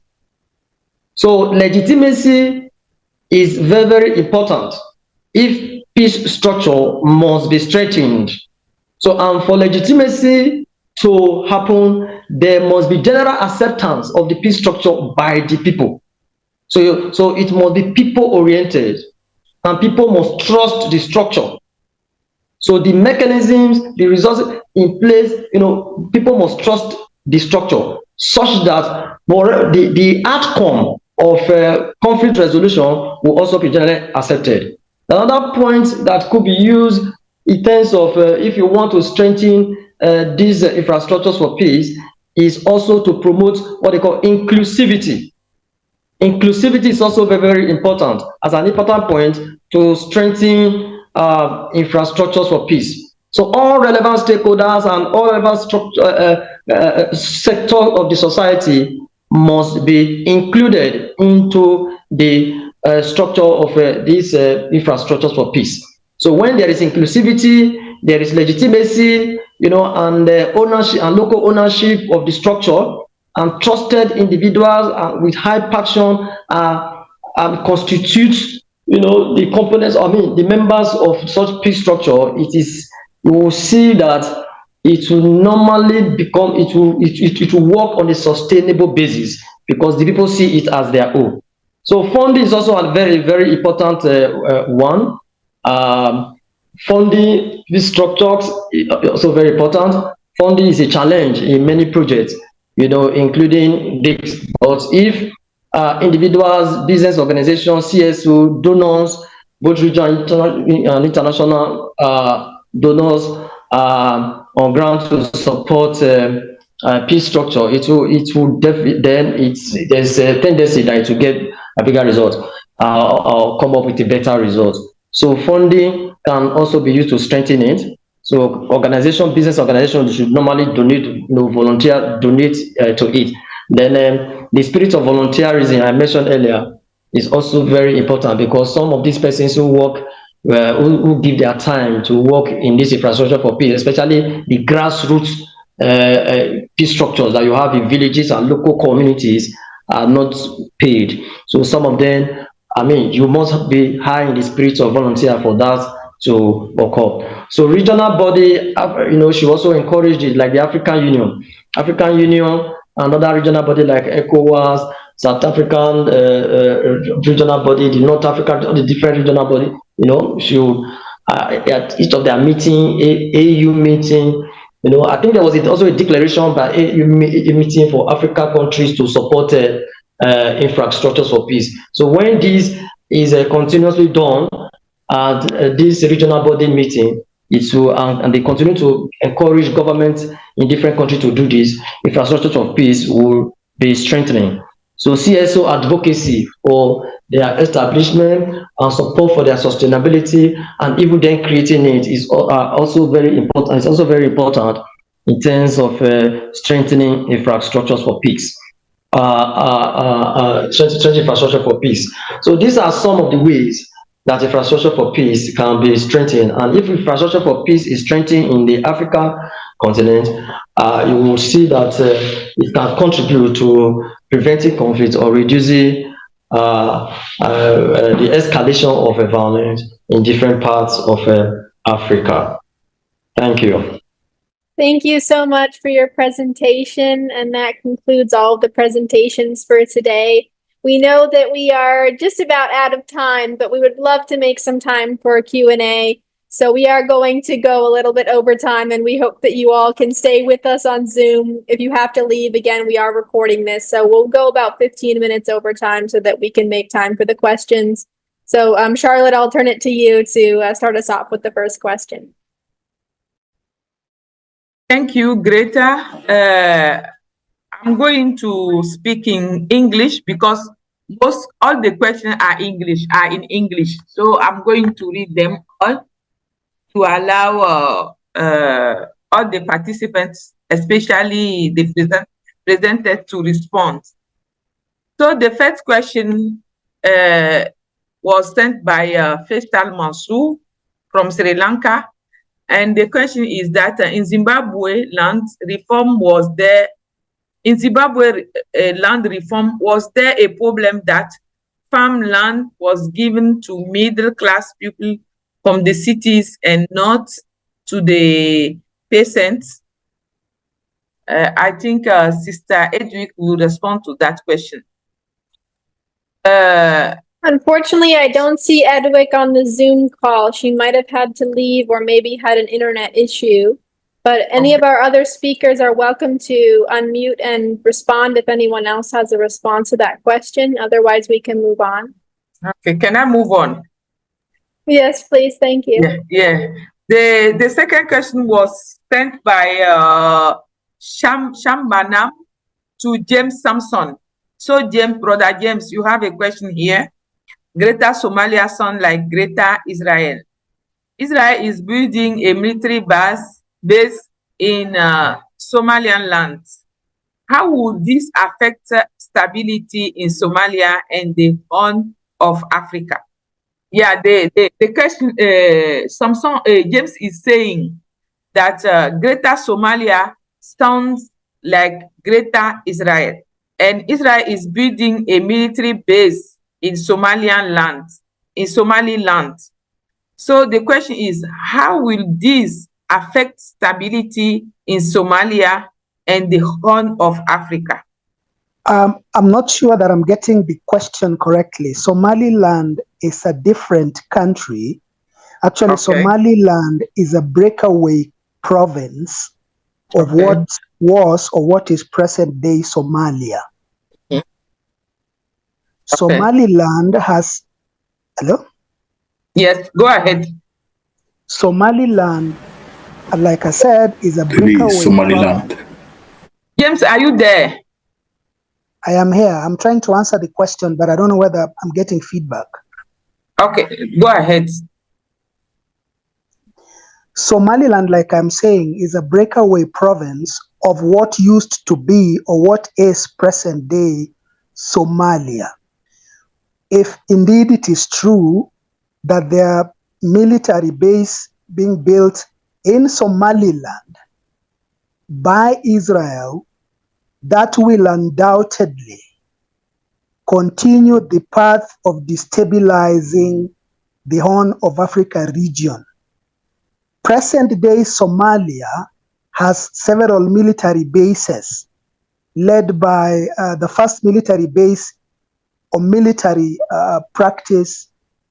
A small military base is being operated by Turkey.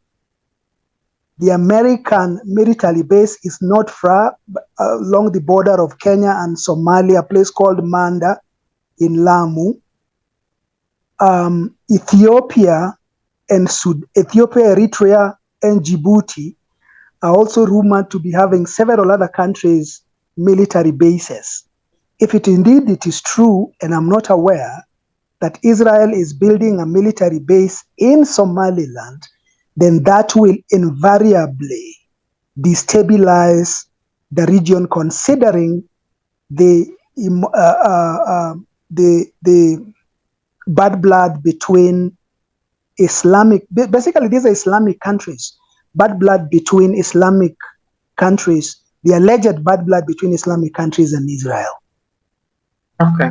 So thank you very much. And I want to invite you to continue and answer to the second question that was addressed to you by John Pilot. He said, I have a question for Mr. Thompson. What do you say about Rwanda signing an agreement with the European community for the export of minerals, not noting that Rwanda exports much more than it produces? Is not the violation of the Congolese sovereignty by Rwanda armed by the USA a fundamental issue of war and peace? Good question. The DRC is being plundered, not just by military, not just by strong countries in the West and the Middle East, but even countries that border the Democratic Republic of Congo. For a very long time, and this I would say without fear of contradiction, that the Kenyan airspace or the Kenyan or Nairobi for a hub has been used to smuggle out gold and copper and other precious gems stolen or plundered from the DRC. Indeed, it is true that several other countries that have been involved in the DRC conflict have plundered the resources of that country to the detriment of the country and the people of the DRC. A case in point was when Joseph Kabila, the Kabila II was in leadership, and then there was an armed struggle to replace him. Robert Mugabe sent in the army into the DRC to prop up the regime. In one of his many interviews, he was asked, Zimbabwe is a poor country. Why are you getting the resources to feed your troops while they are fighting in the DRC? And he remarked one of the most sensational replies that he gave was that the incursion into DRC was sustaining itself. Allegations of the Zimbabwe regime plundering timber and exporting that through Zimbabwe. And it's one of those not very well kept secrets that all the countries bordering the DRC have in one way or another benefited from the mineral resources in the Democratic Republic of Congo. Rwanda is currently being accused, Uganda is being accused, and other countries, including Kenya, are being accused for having taken part, particularly for Kenya now, that has military personnel within the eastern part of the Democratic Republic of Congo. Thank you, James. Thank you, James. I just wanted to say there are a lot of questions, so also our speakers are welcome to type answers to questions. I see that Guy is typing an answer. It just answered one of the questions. So I just wanted to invite our speakers to feel free to do that as well. Okay. Thank you, Greta. I even wanted to say the same thing. Now I invite Sister Sylvie, the Wilfer International President, to answer to two questions, while I will also invite others to respond directly in the chat so that we can save time. Sister Sylvie, if you are around, the first question is, it is greed for mineral resources that drives conflict and instability, not the fossil fuel itself. They are in a unanimous state. Okay, so it's just a comment. And secondly, they also said that we must identify those who profit from conflict, especially corporation, as part of neocolonialism. And now the question is, if you agree to the two statements, you can, I think you can respond directly to the question. The question is not clear. The first one is that the fossil fuel is not is the grid which is the problem, right? Mm-hmm. Yeah, it's obvious. When you say that the fossil fuel is a curse, it's normally a very great potential for the development of the country, of the people. But unfortunately, because of the fight over it, it becomes like a curse. That is why the fossil fuel is a curse here, because people are very greedy and everyone wants to make advantage of it.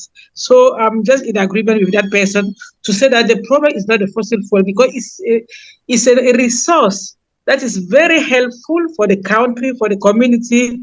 But the problem is the greed of the other people, depriving the people from the community to benefit from it, depriving from the people from the continent to benefit from it. So that's where we see it as an issue. It's not the fuel itself which is an issue, it's the exploitation of this fuel by greedy countries and companies. Okay. And Florina is also asking if you can provide the sources of the statistics which you mentioned earlier before, that 25 to 50% of interstate war are linked to fossil fuel. She said if you can give provide the source of the statistic that you mentioned earlier on. Yeah, I'm saying that there is also a question, but it's information that the person is asking you to provide. That in your presentation, you mentioned that 25 to 50% of interstate wars are linked to fossil fuel. She's asking you, or the person is asking you to provide the source of this information, static you provided. Yes, I want to say that I got this statistic from the presentation that we got from the fossil fuel campaign recently in the Climate Week in New York. So the details are going. I can send later, but it's a presentation that was made by the organization, the organizers of the fossil fuel campaign, and they have. I have. It's not the only one. I have many statistics that I can also share, and so that the organizer can share with you. Okay. Thank Yeah, you. definitely. Any links that you share with us, Sylvie, we can include that in the follow-up email. Yes, I will share a few links and also some, so that in the links you'll be able to have access to more statistics. Okay. Thank you. I think Bro Dagi is responding to the question or comment from Patrice Gwambaguma. So we thank Guy for taking the lead to respond to this. And there is another question to Brother James. When you say countries exploiting resources, do you mean corporation and hired mercenaries, or what are you really talking about? Brother James. It could be a mixture of, it could be either or a mixture of all. Individual countries through which the gold or the mineral deposit, the mineral resources are exploited through or pass through to third-party countries are basically countries that are around or border the Democratic Republic of Congo. Those who plunder the minerals in the DRC's east cannot transport the said medicals through Kinshasa International Airport. So they have to get to some country where they will be exported or expropriated to a third country.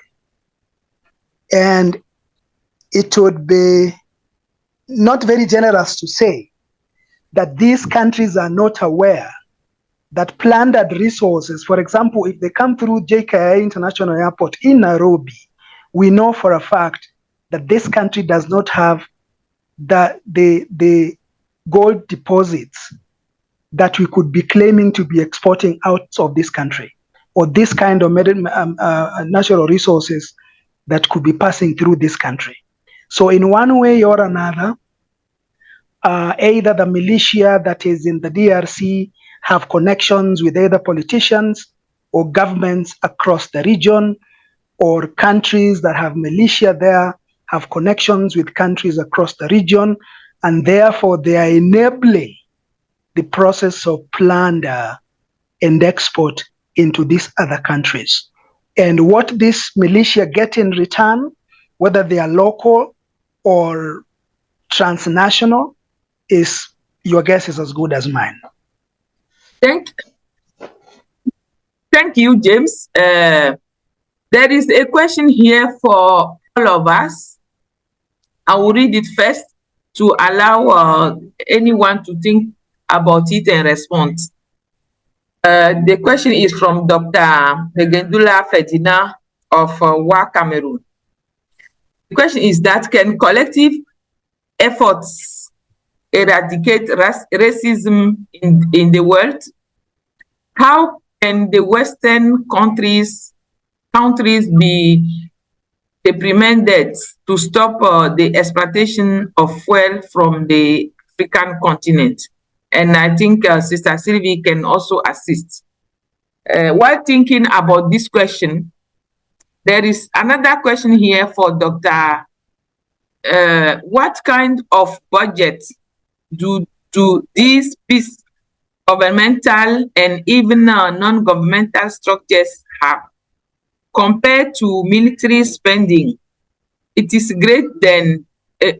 great they exist anyway. We don't have a Ministry of Peace in any European country, as far as I know. So, Dr. Irene, you have a question in the question and response chat. Kindly respond. Yes, thank you. Starting from the last one, you don't have a Ministry of Peace in. We have in Solomon in Europe. You have you have in Solomon Island. There was one in Nepal, though that one is rolled out now. Then we have one in Costa Rica. Then you have in Ethiopia. Then there is a strong advocacy by civil society organizations, especially GAMIP, Global Alliance for Peace, talking to governments in different countries, including in European countries, to establishing Ministry for Peace. Now, in terms of the budget, of course, it is clear that the budget for defense in terms of military budget is quite higher. So there have been also advocacy that government should rather divert such budget for military defense into peace infrastructure. If you go to a country like Costa Rica, for instance, don't even have a military such like that. So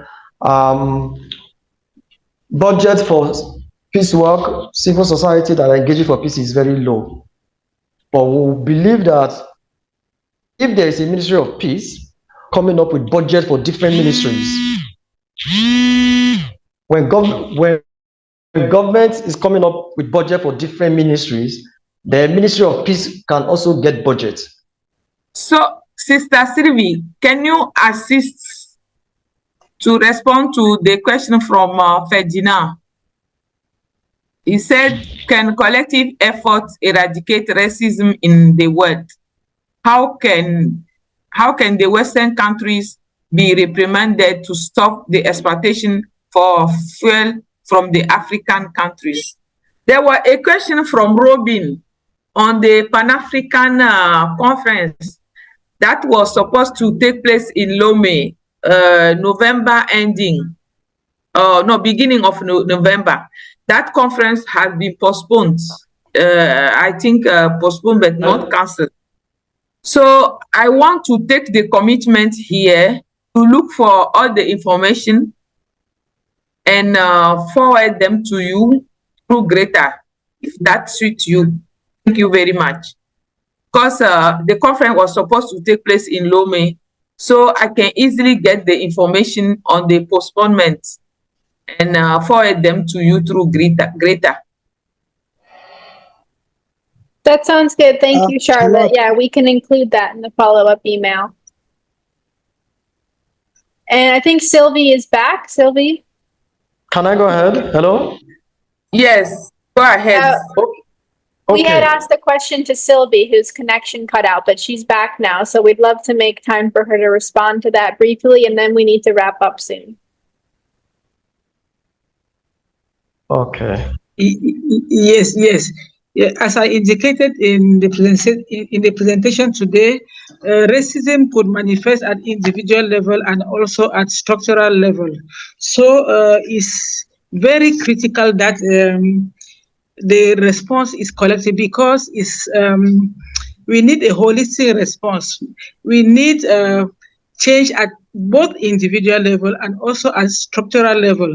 Therefore, the collective is the most important. We need to get people aware of this. We need to make the people be aware of the dangers of such a practice, and we need to collectively come out with solutions. So it's just very obvious that the collective effort are truly needed to put an end to racism.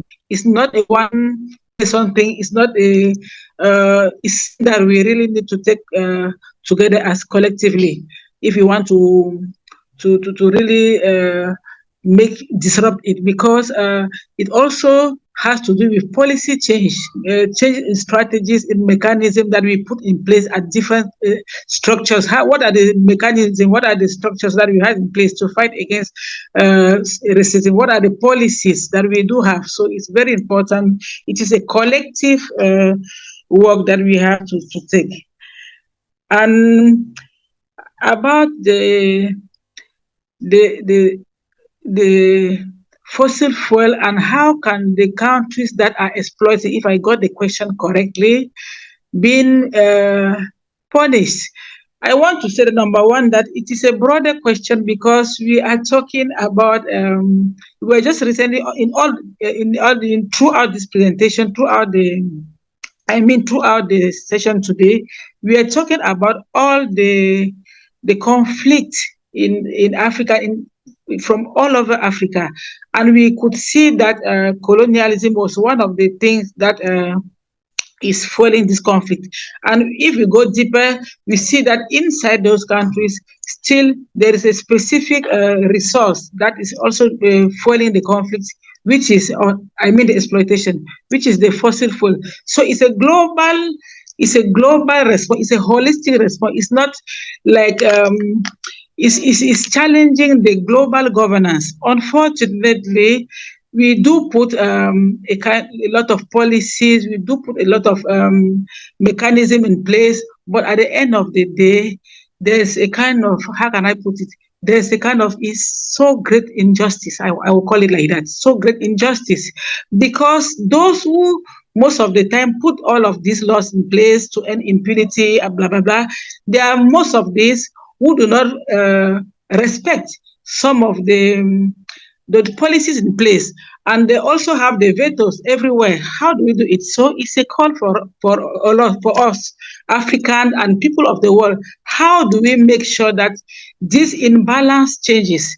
Because at the end of the day, I want to be very honest to say that those who are paying the price are the weaker one, because the strongest one have the power at different levels, including the veto power that makes them not even able to be held accountable.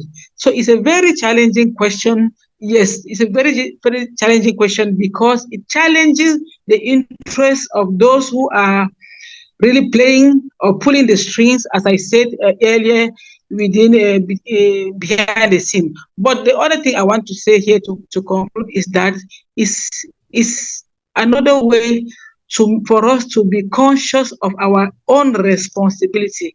What do we do? Do we stay quiet, silent? Do we engage in activities like sensitization, education, advocacy, speaking out? It's a collective effort, as I said earlier, that we should all speak out to make sure that we get the forces or the countries accountable of their deed, but it's sometimes so difficult because of the geopolitics within the world. Thank you. Okay. So thank you, Sister Sylvie, for this final comment. I'm sorry that we don't have enough time. This has been a very long meeting, and I thank everyone for the commitment. Otherwise, I would have asked all the presenters to make some final remarks, but I know they have concluded in their presentation, during their presentation. I want to invite Dr. Sela Kingoro. She's the member of CEO of World Beyond World. I'm inviting her to make the final comments for this conference. So, Dr. Sheila, you have the floor. Thank you. Great. Thank you very much. She's here. Okay. Yes, I am. And thank you very much. I want to take this opportunity to thank everyone for making time to come into this discussion. I just wanted to start by saying something about World Beyond War. For those who don't know, we are a global grassroots network of chapters and affiliates advocating for the abolition of the institution of war. So as much as it's a global movement, we are also grassroots oriented, and we are experiencing very good growth in Africa. Currently, we have 13 active chapters, and we have several prospective chapters and an increasing number of affiliate organizations. I remember yesterday someone asking a question whether there's if there's World Beyond One in a neighboring country, whether they can join. And the answer is you can actually start a chapter in your own country. And so I call upon all of us to join World Beyond War, either as members. We can start our own chapters in our own countries. We can network with those that have already started, because there's need for increased solidarity, especially amongst Africans. We need homegrown solutions. As you have heard, all the conflicts that are spanning the continent, they may seem like very different conflicts, but we have also heard today that we have similarities in challenges being faced by various countries. And without us coming up to face these challenges by ourselves, it may be difficult to actually attain the goal.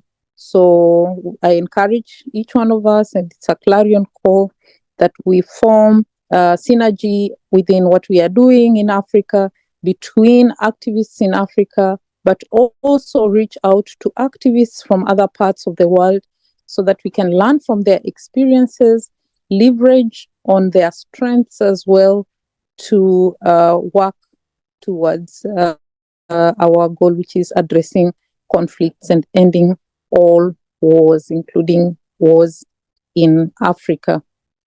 So at this point, I want to invite everyone who would like to join us in Africa to collaborate with us in any capacity to support the work of World Beyond War, whether technically or financially. So you can offer us technical support, you can offer financial support to the chapters that you listened to yesterday. People from Africa, we also invite you to join us, either by starting a chapter or joining a chapter, becoming an intern or a volunteer, or becoming a World Beyond War board member, becoming an advisory member, or just joining our speaker bureau. So please look out for the World Beyond War link, and you can see how you can engage with us on these various platforms. At this point in time, I want to say thank you very much to everyone for your invaluable comments, for your questions, for engaging with these presentations. And finally, I want to thank all the presenters for taking their time to prepare the presentations and sharing their insights with us. My very last thank you goes to the moderators, the organizers of this conference. In my own opinion, it's been very successful. So thank you very much. Back to you. Thank you very much, Dr. Sheila.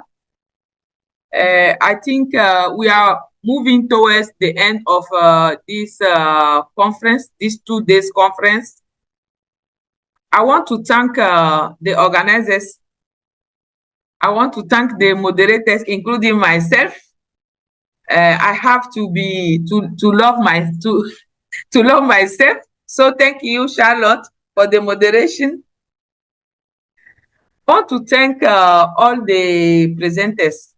Your presentation were very informative, and I thank you for all the time you you gave out for this conference.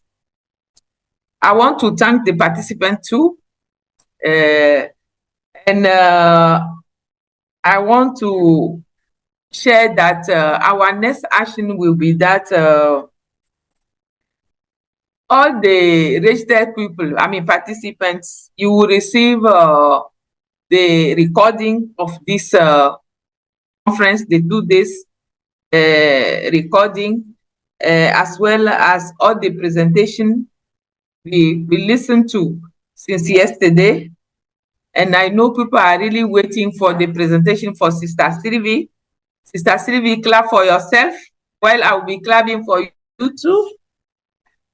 And I think we will also share with you other resources that were very important.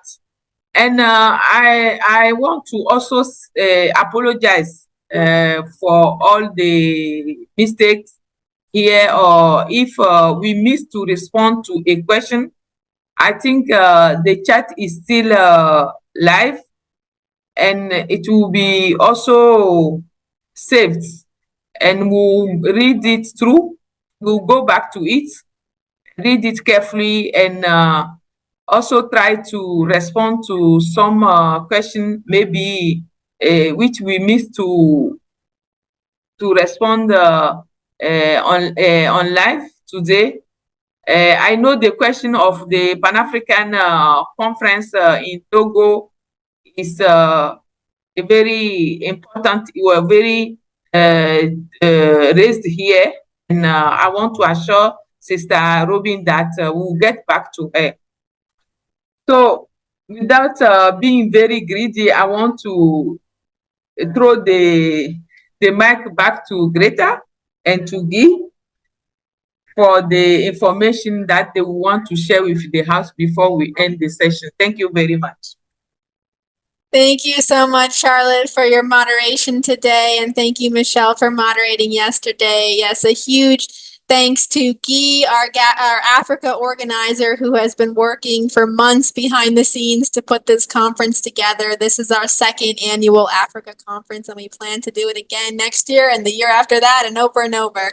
And we had over 700 registrants for this year's event. We were just blown away by the number of registrants. We know that with time zone differences and internet connectivity issues, not everybody could join live, but we will send out the recordings to all of those 700 registrants. So a big thank you to everyone, and have a good rest of your morning, afternoon, evening, wherever you are. Bye-bye.